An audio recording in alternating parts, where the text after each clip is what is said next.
it's okay to fling spaghetti at the wall. Like, I'm fine with testing, right? Right. But we have to do it in a way that we're testing for utility rather than just sort of get rich quick schemes.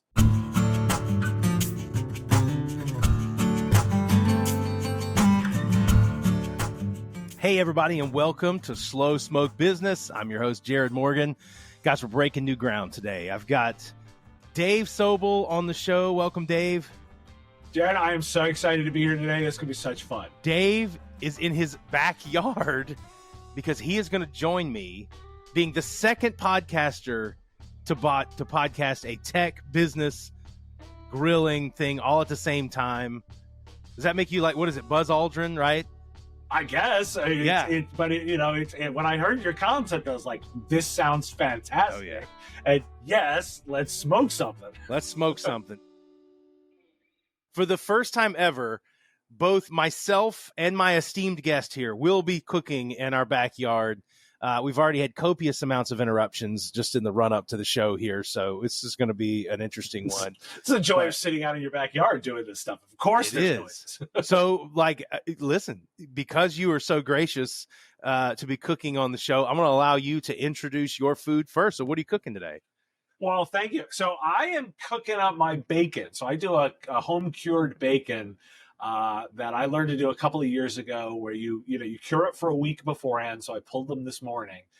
Did the curing last week. It's a maple rub that you do with the salts and the maple syrup, and cure it for a week, and then throw it on. And I'm doing a slow cook all the way up to try to get the meat to 150 or so, and then I can pull them. They'll go back. I'll wrap them, and then I'll chill them back out, and I can start slicing tomorrow if I need one of those blocks. So you haven't sliced it yet. You have you've got like basically almost like pork belly. It's pork belly. Yeah, it's pork belly. So I took and I went up to Costco, got a big old 10-pounder, sliced it into 3 chunks, and then those each got cured in a Ziploc bag.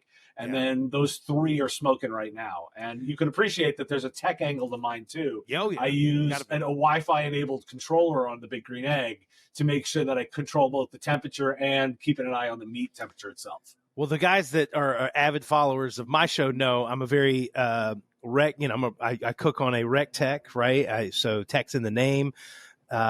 I don't have time to be like Aaron Franklin down in Austin, Texas. Like he's my hero, and that guy's great, but I need something to sort of dial it up and streamline it for me. And so You've put a lot of effort into this. I too went to Costco, but definitely did not do all the things you did. So I'll get over here. We're actually doing what I will say is the laziest thing you can grill, which is frozen chicken wings. And I know that sounds silly, but I'm telling you, it's one of my favorite things to do. Everybody that listens to the show knows I like easy, quick things. And this is the easiest thing you can possibly do on a grill. But there is nothing better than a properly smoked chicken wing, which is what we're going to get into. Overhead grill cam is part of the reason why we had some delays today. So we're going with a gimbal style, which is this is like the Blair Witch grilling project right now. And I'm going to dump these guys on the grill, and we're going to see. Dave's been smoking his here in chicken wing here. Dave's been smoking. Jared, this was meant to be because I have the same bin that you just used to dump those wings out. So I will not rest until they are a sponsor of the show. I absolutely swear by that. It's the what is the brand of this thing called? Oh, I know it's the collapsible bin. It's the Drip Easy, huge difference. The Drip Easy barbecue bin, because when you have a bunch of salmonella chicken wings or whatever, like what do you do with the thing after you've thrown them on the grill? It's super easy to wash. It breaks down into a cutting board. It's awesome. So Drip Easy fam, get at me on the show so we can have you on Slow Smoke Business. Dave, you are the host of Business of Tech, right? That's my show, yeah. Great show that sort of details everything that's going on in the tech world and kind of a rundown of the headlines and the way for people to sort of think about what's going on in the news. And one of the things you've been talking a lot about, shutting the grill up there, one of the things you've been talking a lot about is AI, right? You talk a lot about AI on the show. We talk about it here too. And I'd love to get your perspective on where AI is today relative to the average person that is out trying to build their business or whatever. I think when you live in the tech world, you get in this bubble and you think AI has already touched everything and it's changing. And that's not even remotely true, right? There's so much of the world. It's not even close. There's so much of the world that hasn't even really wrapped their head around it yet. So where do you think AI is today for the average person? Yeah, and it's always good to give my perspective on this because I come from the IT services world. So I ran a business delivering technology services to small businesses for a decade, and then I spent another 8 years delivering software to the companies that serve that space. So you're exactly right. Like the those of us that live and breathe tech, like will immediately think that something is massive, and then you step out into the regular business world and realize that adoption always takes so much longer. So the two metrics that we're sort of comparing against, first, when we look at ChatGPT itself, right, had the most explosive consumer product launch of any technology so far, right? Just went to 100 million users in record time. But then when we compare against adoption, we're only actually seeing, sort of 10% adoption maybe in the business world. And mostly these are all early pilots and people figuring out like what this might be. But interestingly, particularly the larger the company, the more we're seeing that. I just reported this past week that the government, the US government, is running 1,200 different projects right now to pilot and test the generative AI and its derivative uses. So it's happening. It's happening early, but it's much more in that early test period than a lot of people might think based on the buzz. Yeah, I think, the average person maybe has heard about AI right now and maybe has done what I did in my first couple of ways, which was ask ChatGPT to write Notorious B.I.G. lyrics about the companies that I've had started and things. But I don't think everybody really plugs into it until they fully understand what it means to them, right? And so until people start to fully understand what's going on, and how it can affect their lives and how it can change their lives, then it doesn't really become real. It doesn't really become a part of their life. For me, the big moment was we had a family situation. So my mother is actually battling cancer right now. And sorry, yeah. Thank you. And one of the things that you do if you want to really fight is you want to find a doctor that has treated she has MDS, right, which is a blood cancer and kind of a rare cancer. You don't see it a lot. And you really want to find a doctor that has treated that more times than not, right? You don't want to have somebody go, I do that about 10 times a year. You want somebody that, I do that about 10 times a day, right?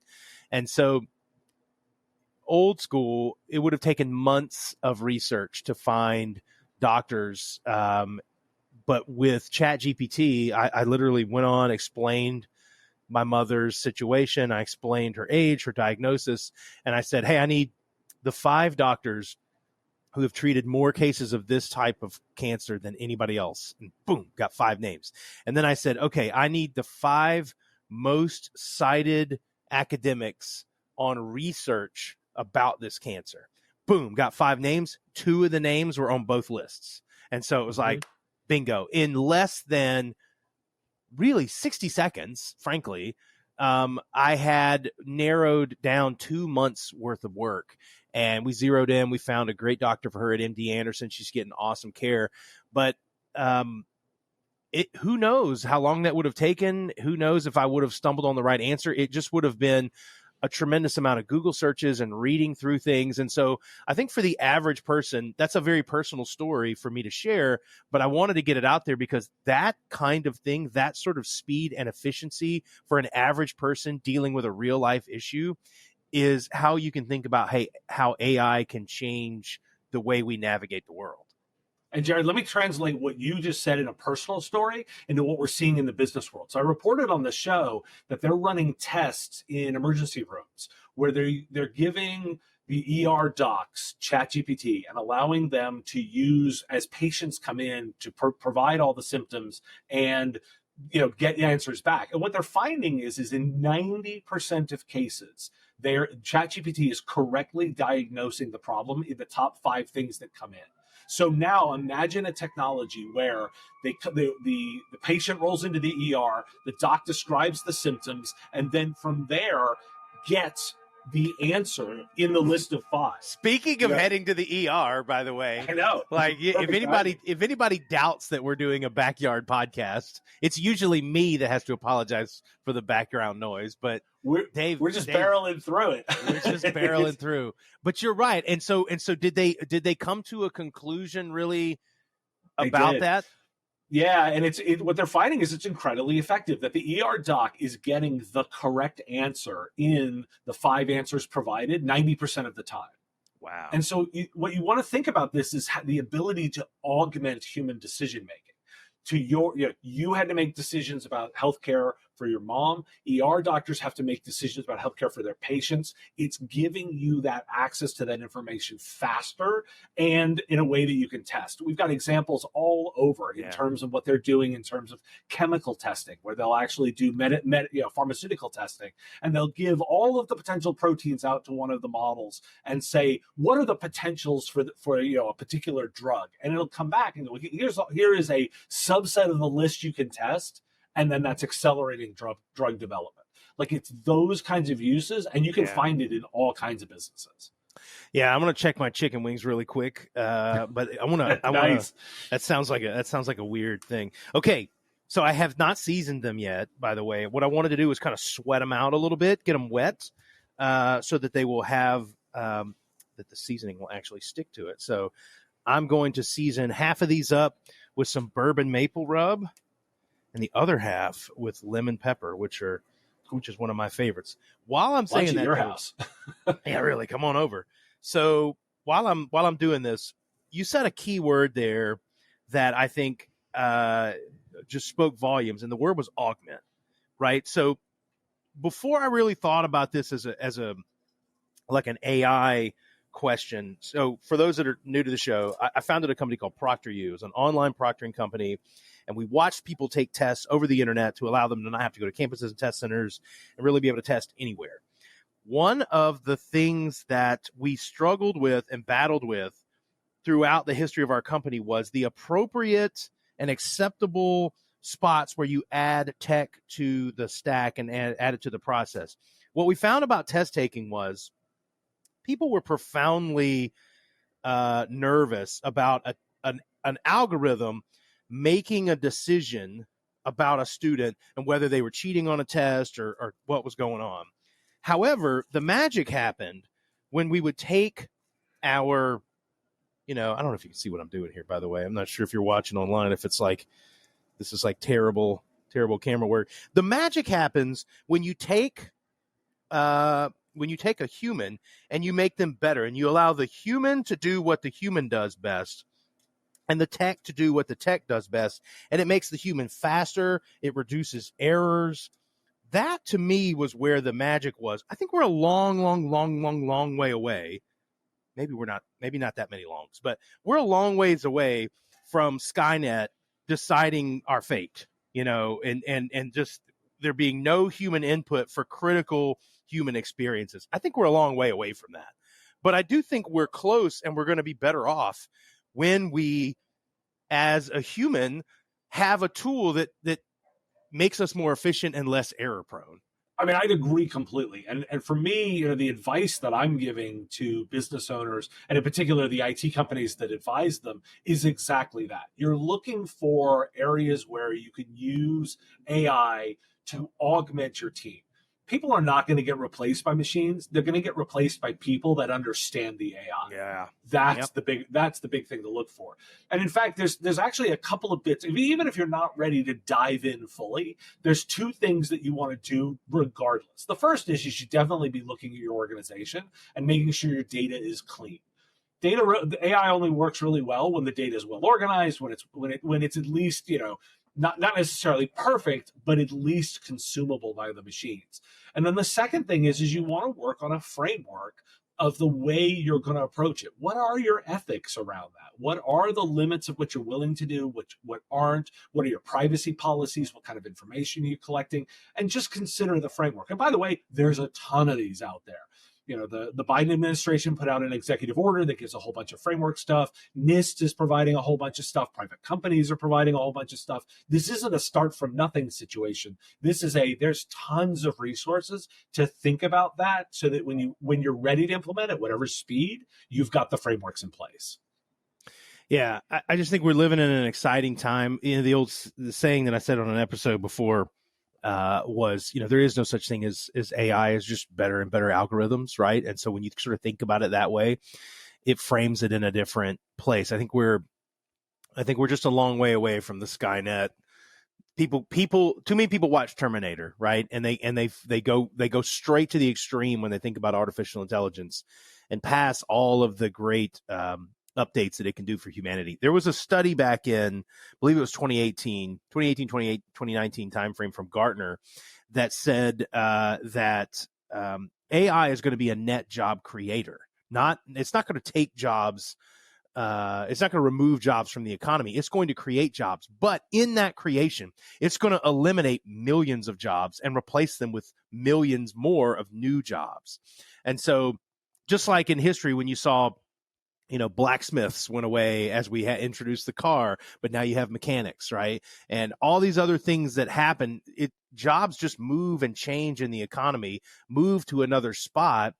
But it's not that the jobs are going away. And that's a lot of turmoil in the modern economy, though, in the global economy. Like, there's going to be a whole lot of people that have to be reskilled so that they know how to operate in this new kind of world. 100%. I mean, I laugh. I've been in technology over 25 years now. Everything has always gotten more complicated and created more, right? We create more productivity, we create more efficiency. But by the way, things are more expensive net with technology, and you invest more in technology over time. Yeah. Now, I would make an argument that you're getting more back. It's a better spend. We've gotten better at it. We've gotten much smarter. We can enhance productivity. But by the way, these companies don't get smaller. Even the smallest technology company is continually growing because the need is continually there. Yeah, it's just a wild time. And if you've been around, I'm an elder millennial, right? So I'm on the cusp, right, of not being a millennial. But so I've seen. I watched it go from cassette tapes to all the way to where we are now.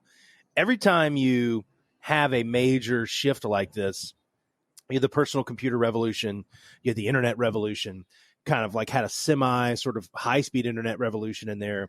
You had the web 2.0 revolution where everything got social. It feels like this is one of the first times that everyone sees the sea change coming.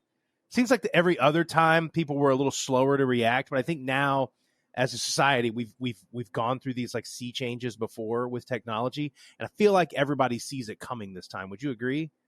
Yeah, I think so. I mean, I tend to be a little bit critical of these waves, and so I'm a Gen Xer, right? So I'm a few more grays, and what I mean by that is I've also learned to watch a bunch of stuff not turn into something. Oh yeah, and so I think that for me, there's kind of been three critical points. The first, I think, was the internet itself exploding into the mainstream, right? The cloud, the internet, becoming a thing. That's that late 90s, 2000 conversion. Yeah. The second one was very clearly the introduction of the iPhone.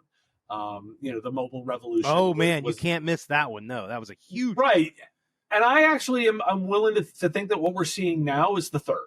And it is because it's hitting so many things, and this just doesn't feel like a fad, particularly when I put aside the fad type stuff. There's lots of crazy discussions going online. I mean, I love the story of the lawyer who went into court with a brief that was entirely written by ChatGPT and got, and everything in it was wrong. Like, it's a funny story. Yeah. But I'm much more interested in stories like what I'm seeing in terms of actually efficiency, in terms of what law firms are able to do, in terms of parsing all of those laws and the speed that they're able to do in getting their paralegals to be more productive or getting lawyers to do case management faster. Like, That's where the rubber is really hitting the road. And we're seeing, I mean, again, in a year, we've seen pretty crazy advancements in what's capable. I know you're probably doing it in some of your business. I'm already got it implemented in most aspects of what I do. And it's been able to create incredibly large surges in my productivity. And I'm seeing it with a lot of the MSPs and IT service providers that I talk to are saying the same thing. Yeah, it's it's important, and it's an important wave of technology and an important change when you don't have to try that hard to explain to somebody why it's important. So conversely, let's make fun of something together. Okay. Fun. This happened 2 times. Okay. Every tech Illuminati, whatever person tried to tell me how important Second Life was going to be. Right. Do you remember Second Life? Right. Second Life I do. Virtual. Is it still around? I don't know. It is actually still around. That company's still plugging away. Well, good for shout out to Second Life. Okay. They live right next door to MySpace, right? Everyone told me how important this was going to be, and people are spending gobs of money on fake digital real estate because it was a gold rush. And to the average person, you could not get them to verbalize why this was important, right? You just couldn't. Whereas, by the way, it happened again with Meta, which I don't think Meta's given up on it yet, which is just, and for those that don't know, just big virtual reality world where we disconnect from this world. We're in the new world. We put the goggles on. Oh, we're walking around. It's like The Sims, but we're trying to make it real. It just has more clout. I don't know. But I never believed in it. I always thought it was just too early. And if you can't tell me why it's a value add to humanity and people, and the average person just goes, yeah, I'm in, then it's not going to catch on. Conversely, your reference of the smartphone revolution, I did not have to explain to literally anyone why it was significant that you had an internet mobile device, a telecommunications device, and a smart camera in your pocket, right? No, I didn't have to explain. Everyone immediately knew why that was significant. And that's what I feel like is happening with artificial intelligence. I don't think the average person needs much convincing that this warrants paying attention. I think you're right. And what's interesting is you actually can measure it based on kind of utility and interference. And let me tell you what I mean by that. Like, so you're exactly right. Like, people like the smartphone because it has an amazing utility. It removes a bunch of devices from my pile of things. You remember when you had to carry a camera, right, and a phone and all those separate. But I actually want to highlight interference a little bit. One of the reasons why I don't think virtual worlds are the future is people don't like things that make them look goofy. You look funny.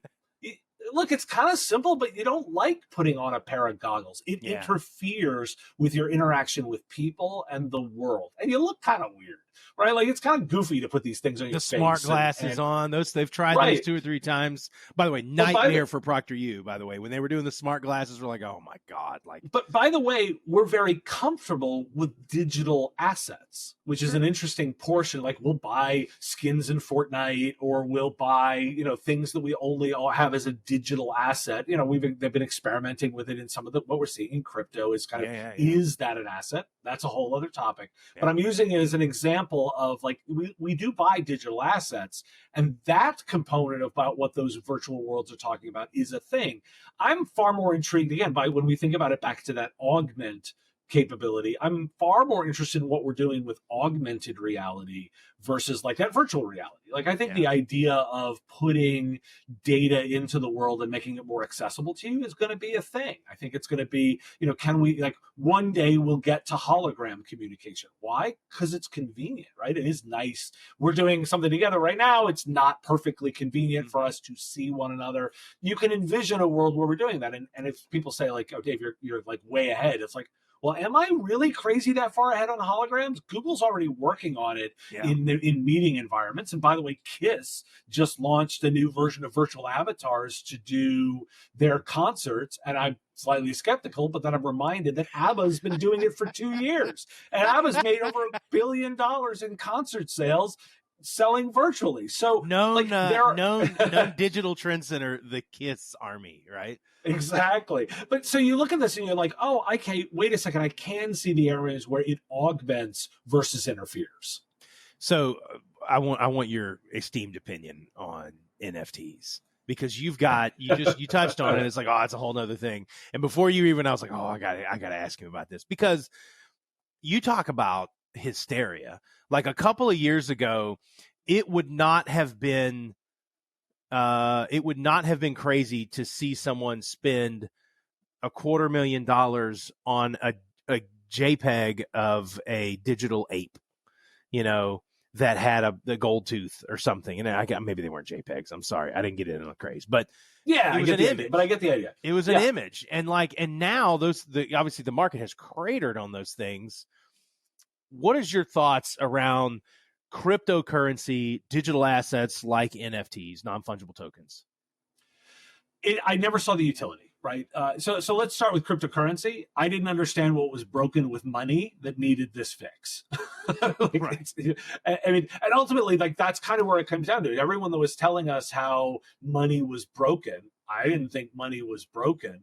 And then, funny, all of the things about decentralization, we became really interested in centralization when the scammers showed up, right? And when people were asking for their money back. So again, you have to focus on that.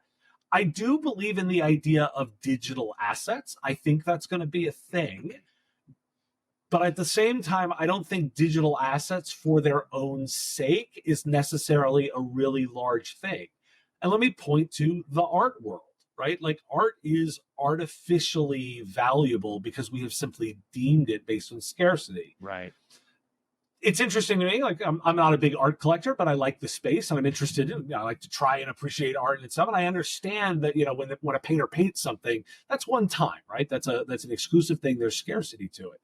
It's not quite scarce when it's artificial, right? Like, in the idea of the Bored Ape right. Club and stuff. It's like, well, it isn't really scarce. You kind of just created that stuff, and so again, I don't understand the problem you're solving.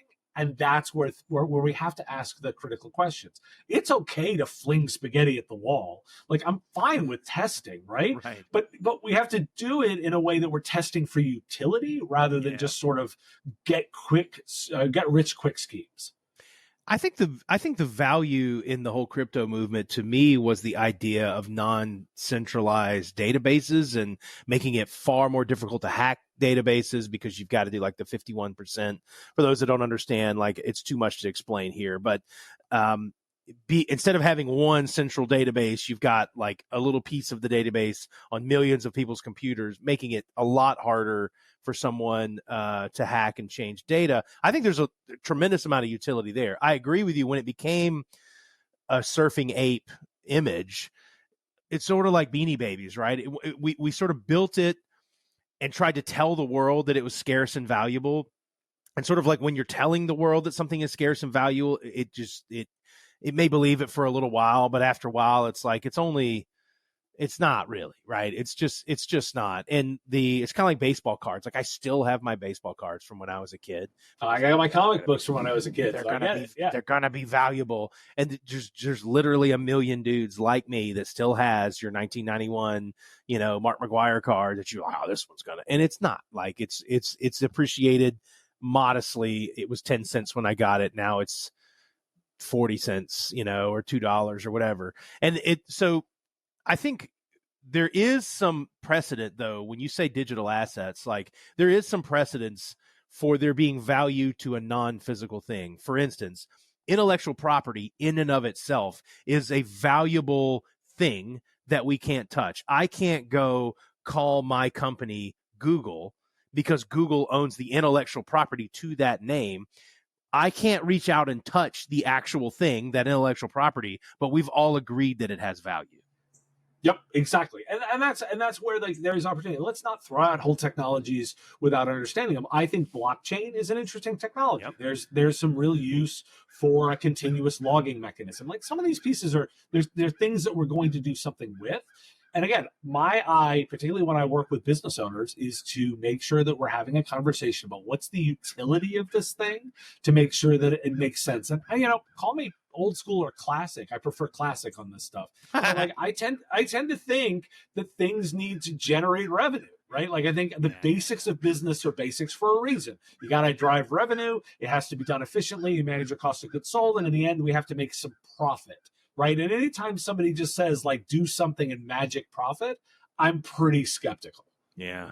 Yeah. No, totally agree. I think we should do a simultaneous grill check, by the way. I think we should. I was just thinking the bacon might need to be checked here. So check on the bacon. I'm going to let you go first. All right. Let's take a there look. There you go. You're going green egg. I see. Green egg. That's coming out. That's looking pretty good. The bacon's been By the way, so fancy camera work there. Someone's zooming in for us. Thank you. I've got an actual producer on the side here to make sure things look good.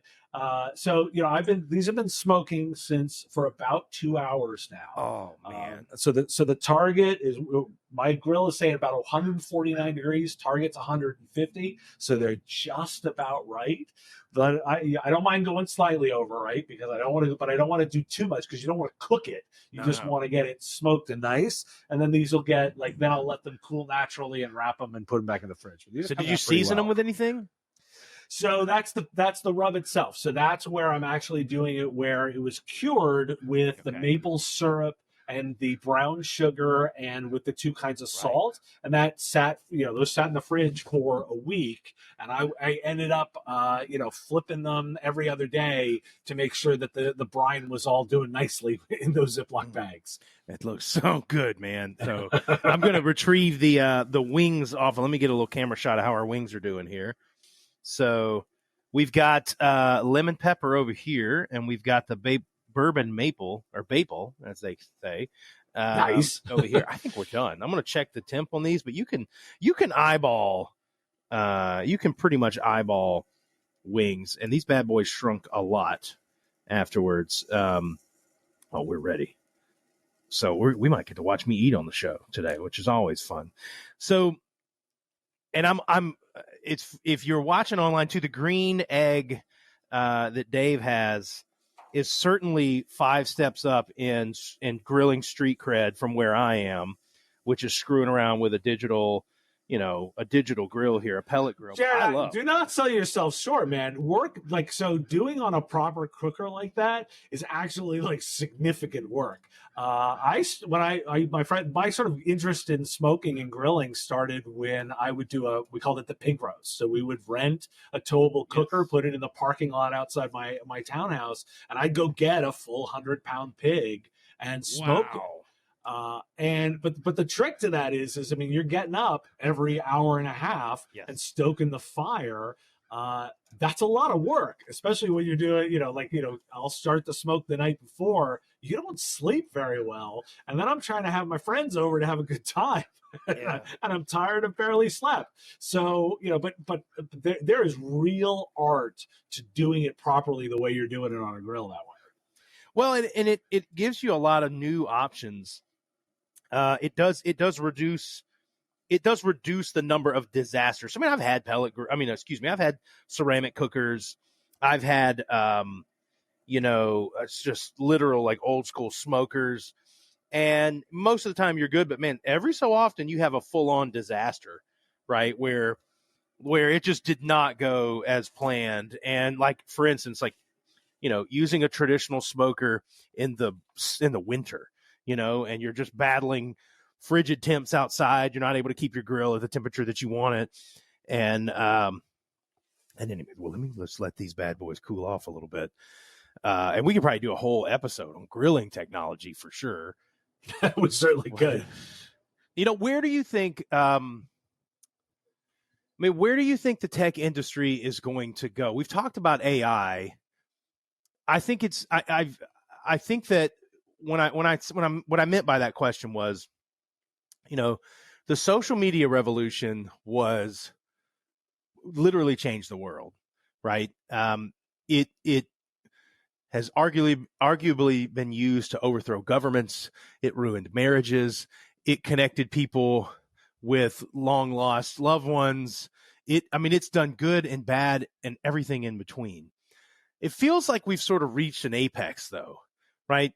I feel like Elon with, I don't want to call it X, okay, Twitter, but Twitter, X. I think we're sort of at the apex of social media. I know with what Elon's trying to do is trying to, I don't know, rethink the way it's done. It's not going well, I think you've seen Saying it nicely. Zuckerberg. Yeah, saying it nicely. You've also seen Zuckerberg.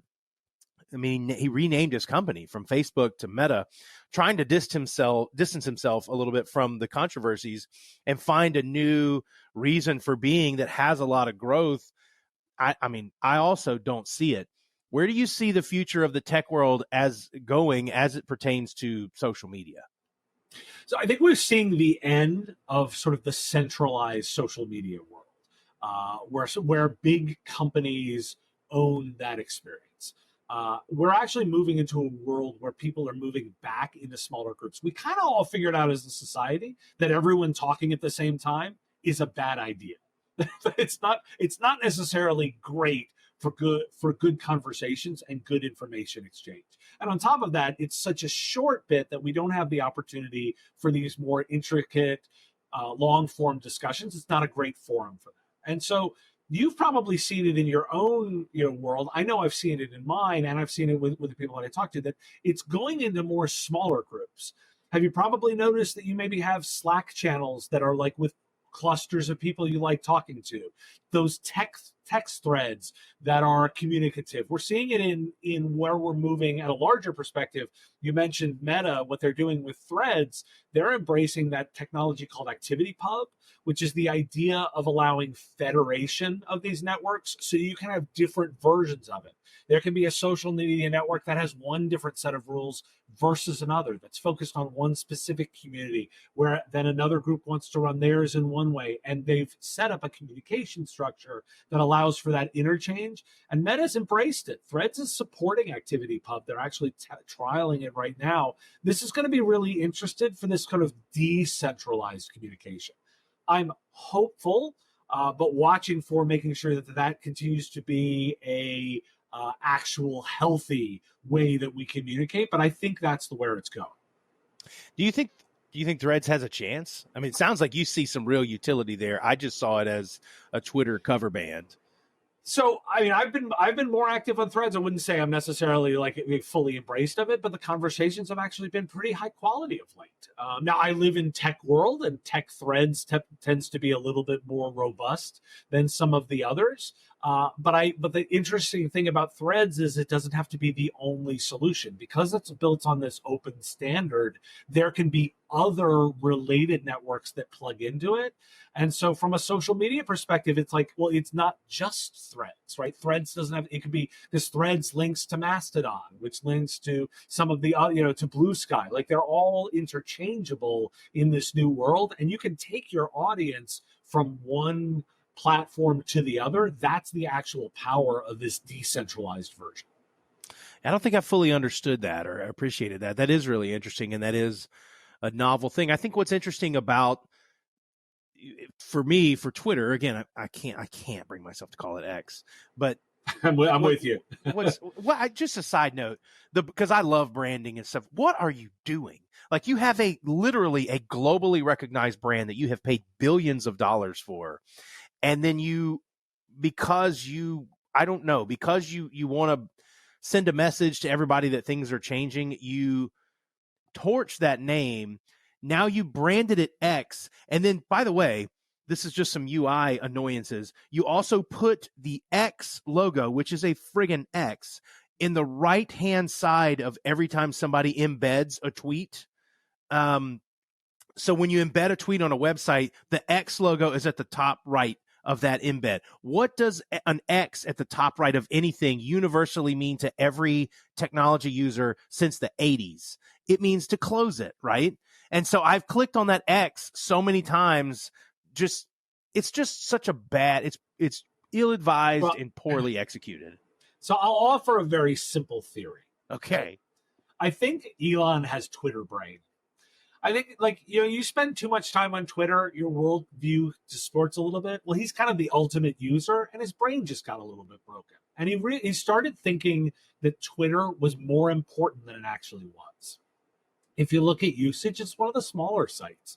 Besides politicians and media people and tech people, it's actually not that part of most people's world. So he kind of over-rotated on thinking how important it was. It was so important to him. The same way that, like, cigarettes are important to some people, but but you can stop smoking. Like Right. you can stop. And most of us have realized, you know what? I don't really like that. I don't want to do it anymore. I'm Yeah. gonna stop. But he's got a little too much Twitter brain. That's a great perspective. And I just think my perspective, and I, again, it's just my opinion. Twitter's value to the world was the global public forum, right? So Facebook was where you sort of went to talk with communities of people. Twitter was sort of the place you went to speak into the big void, right? Because they didn't really segment conversation. It tried to, but it never really caught on, where you would segment certain threads and conversations into other sections. Like really your Twitter feed was this giant indiscriminate, thing of, hey, I'm following baseball Twitter and I've got no barbecue Twitter and here's some politics and here's some stuff. And it's all just mishmashed. And so when you tweet, you weren't talking to a subset of the world, you were talking to the whole world. And that was what was novel about that. And you could watch, Twitter was where I went when earthquakes happened and governments were overthrown and everything, because that's where you went to get people that were trying to tell the world something, right? So I mean, you're right, but I want to. It's a great place for people to come there and communicate. But I want to actually focus on two thoughts that I think we're learning from this experience. The first is it wasn't public; it was always a private company, and we have to remember that the rules of the road are private company rules. That's healthy. We're both in business, right? Like we're big believer in that kind of stuff. But the rules of the road are different in a utility and a public service versus a business. And it's just a thing. You just have to acknowledge it. It isn't a public thing. It's useful for the business owners to say it's a public thing, but we have to remember it's not. But I think the actual important lesson is what you talked about in there. You talked about sports Twitter and baseball Twitter and news Twitter and barbecue Twitter and all of the various bits of that. Humans are not really great at communicating about everything all the time, everything all at once. We actually are better when we're processing information in useful ways. And I think the thing we're learning about this is that we are better. We are multifaceted as people. That's healthy. And if you're trying to consume everything all at once, things can get really ugly. But when you can focus on commonalities, when you can focus on areas that you can communicate together, you can work on something collaborative. For example, barbecue as a barbecue Twitter. If that becomes just a thing that you talk about, like kind of a little bit old school internet of like forums and private listservs and that kind of stuff, wonderful communities can grow there. And so the lesson for us is that in some ways, specialization is really good and really healthy. And I think we're going to see more of that. I think there's real value in that. I think people got to a place where you're right. They didn't, everything being together all at once just became noise. Right. It was hard to make sense of things. And I also think that, the sort of the net effect to society of like a digital communication sort of democratized things a lot. And in the early stages, we thought that was such a great thing where, the person washing dishes at your local Chipotle can speak with the same volume as a CEO because they're all in the same sort of thread. The problem with that is, no one gets communication mulligans anymore. Like, 25, 30 years ago, you can mutter something under your breath and you can sort of say it without really thinking about the impact or how it could be misconstrued or whatever. Now, if you type that under your breath, it carries the same weight as a public statement from a public figure. And people get, just crucified for these little things that they say or little things that they do. And all because they sort of wrote it out and it's given the same weight as what people are saying, in press releases and things. And I think that it's hard because it's hard to teach young people. I used to cringe when I was trying to hire people at Procter U. We were trying to hire a lot of people. And one of the things you do is you check their public social media, right? And I don't care what any HR person says. If they put it out in public, it is fair game, right? Especially if they're in a social network that requires no login, right? So you would go check their social media to see what they how they portray themselves, and and you find people doing drugs and you're thinking like, this is a permanent record that you are creating of yourself. That is, it's one thing to have taken a photo of yourself drinking a beer at 16 and that photo's in an envelope under your bed. It's another thing to have that photo as accessible as a press release from Microsoft, which is what it would be on Twitter. Yeah, and you're 100% right, and I think that we all cultivate that. But I think the other thing that we as business leaders and as humans need to sort of focus back on a little bit is that you also don't always have full insight into people as human beings and well-rounded. Just as we said that there are multiple facets to your personality and the things you're communicating with online, we don't actually know beyond the tip of the iceberg for most people what's going on. And I think you've hit on a really important thing that we as people, business leaders, and as society need to think about is how are we going to have a system for grace and for forgiveness? Because one of the things that I find is oftentimes as a business leader, as someone that communicates with somebody, when I find something's good, like somebody makes some kind of big noise that's unusual for them, usually the why behind it is not any of the things that I think or know about. I don't know about their own struggles. I don't know about what happened in their family life. I don't know about what may have happened with their parents that morning, health-wise, or what happened with their kids, or the fight they had with their partner, or you don't have insight into that. Most of the time, you find that that's the core of why people have a particularly bad reaction to something that seems wrong. And then I also want to say we need to learn, both as individuals and as society, we kind of need to relearn the grace of forgiveness. That we need a way of rehabilitating when somebody can make a mistake, and the act of rehabilitation is part of the forgiveness process. And I think that piece, the more we focus there, the stronger and better our outcomes are going to be, both personally and, by the way, professionally. Oh man, I mean, we're veering into some touchy feely stuff that I really love. But I totally agree. I think grace is missing in the conversation all the time. And an example would be the woman who was filmed on an airplane pointing and saying that man's not real, or that guy's not, whatever that guy was. We all saw it. Her name was Tiffany something or other, and I've seen some interviews with her since then. And she's like, "Look, that was one of my worst moments of my life. Like, I lost control. I was showing myself. I should not have acted that way." And we have boiled her entire existence down to a 5-second clip of her worst moment. And who among us has not had a terrible, regrettable moment where we've said or done something or acted some way where if that was all you ever saw, you would not know who we truly are. And I think it's just a shame that people do that to other human beings to sort of score points, right? To say, "Oh, I'm on the good team because I'm pointing at that person and saying that's wrong," instead of like, there was an instance at I'm a big University of Florida alum. I love my Gators.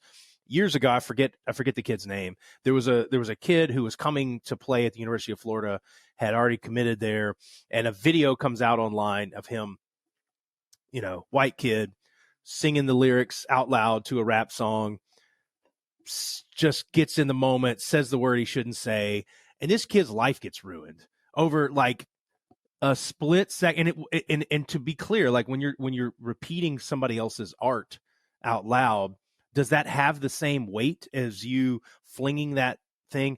I don't know. It's probably not my question to answer, but the point is, like, there was no grace given to this kid. This kid's like 17 years old, just figuring out what life is. And you got a whole bunch of people that have never met that kid that label him. He doesn't get to go to the University of Florida, by the way. He gets his scholarship taken away. And it's like, holy cow, where is the grace in this situation, especially for a kid, And I think we're becoming a little more aware of that. We're just there's a lot of people that are starting to become a little more understanding.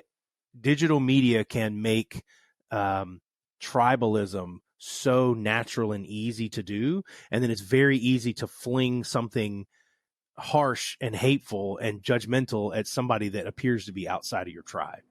Well, remember, I mean, and I think the important to circle this into the business conversation, remember, it's about financial motivations. The algorithms, the big social media companies have learned that engagement Yep. equals enragement. Yep. Right. And that the two work well together, and they make more money the more angry their audience is. That's a financial motivation. By the way, businesses are in the business of making money. I get it. Right. Like, and so I'm not going to turn around. What I'm not going to do is I'm not going to blame Facebook or Meta or X. I'm not going to blame those companies. What I'm going to actually say is us as society, we're responsible for putting in place the rules of the road, the guardrails. We don't like talking politics. I get it. I'm not going there, but I'm just saying that argument, that discussion is about the rules of the road for society. That's healthy. And we want to have those conversations. I always use a really simple example, and I've used it a lot. And some of my hosts and on one of my Killing It podcasts make fun of me for this. But the idea is like, look, the cheapest way for say you and I get into the chemical plant business, right? We're going to do chemical processors. The quickest way for us to dispose of our waste is put our plant next to a river and dump it into the river. That is by far the cheapest and most efficient way to do that problem. But you know what? Society has decided that we don't want fish with three eyes. Yeah. And so we like to drink water that doesn't glow in the dark. And so we say that's not allowed. Now, by the way, we can have a healthy argument about what is the definition of clean water and maybe the ways that we're doing that. That's, by the way, called regulation in politics. It's kind of unpleasant sometimes, but by the way, it's a healthy debate that we should have. And if we put a little grace around it too, we can actually get down to solving some interesting problems. But that's where it is. You don't blame the companies. You actually have to turn the eyes back to ourselves and say, like, we want to live in a society that manages these things. It's kind of up to us to make those decisions. Yeah. So I could talk to you all day, by the way. You're It's great fun. But I want to ask, because we're heading into an election year, and I don't want to veer into politics talk, but I want to talk about sort of like, I want Dave like the referee here, right? I would say certainly the 2016 election, the tech industry's influence into that election is undeniable and will be talked about for generations. I think it was less so in 2020 because people were more aware, but there were absolutely, definitely incidents where different sides of the equation, people interpret the Hunter Biden laptop thing, people interpret that differently, right? Of how that story was either pulled from the news and everything else. And people interpret all sorts of things. Where do you see the tech industry playing a role in this upcoming election next year?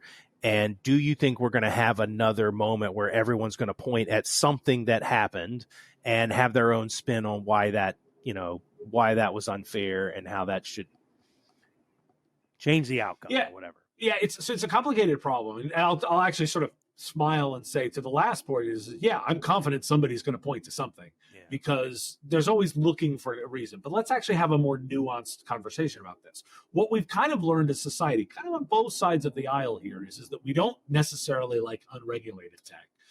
We've kind of all decided we don't really like that necessarily. And that we're not going to let what happened with social media happen again with things like AI. I'm pretty encouraged by the fact that there's some real bipartisan action going on in Congress right now in terms of reviewing AI.